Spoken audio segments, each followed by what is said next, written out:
When it comes to balancing that, resident choice and resident care, that's one of the biggest balances we've got. Resident has the right to choose and refuse. But we have the responsibility to provide care. That's what we're getting paid for. For example, last summer my mother had some abdominal surgery. It wasn't major surgery, but she was in hospital for a week and it really debilitated. There was no way she was going to be able to go back to her apartment, live by herself. So the hospital did what is very common to do. They discharged her to the nursing home in her home community for short-term rehab. Physical therapy, get her strength back up so she could go live at home again. Everybody agreed to that. Mom agreed to that. Great.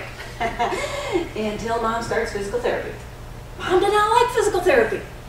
Physical therapy is hard. It hurt. It tired her out. Now this puts the facility in a very difficult situation. They cannot say, oh, okay, you don't want physical therapy. That's fine. You don't have to have.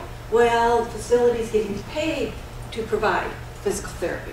If they're not going to provide it, they have to discharge it. Well, that makes real good business sense, doesn't it? Discharge a customer to your competition. On the other hand, they can't take the Army boot camp approach and say, you're going to go to therapy, boom, drag her down it. So what do? Well, the facility did exactly what they were supposed to do. Started out with the team approach. What's the appropriate team members in this situation? Well, my mother, of course, physical therapist, the nurse manager on the unit, the social worker, and family. And my brothers delegated all this to me, so I was the family representative. Get the team involved, assess the situation, what can we do about it? Next is really educate and encourage.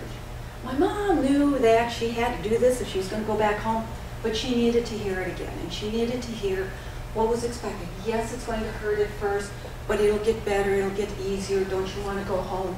My little bit was, don't you want to go home so you can have your cat back again? I was taking care of her cat. I like cats, but I've already got 2 cats. I didn't need a 3rd cat. Bridget misses you, Mom. Don't you want to go home so you can have Bridget back? Other thing that happened with this, the physical therapist offered an excellent suggestion. Well, Mrs. Farrell, how about if we break up your therapy?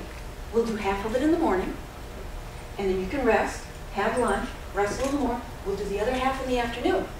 Oh, well, Mom could agree to that. And that worked out very well for her. So that took care of this situation. Now, depending upon the situation, sometimes you just got to change orders. If you've got an 85-year-old who's overweight, who says, I love to eat, I've always been overweight, I am not going to lose weight.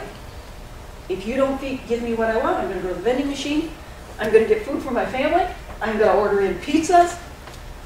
Talk to the physician, get the order changed to make everybody's life easier. And of course, we have to document everything that we do.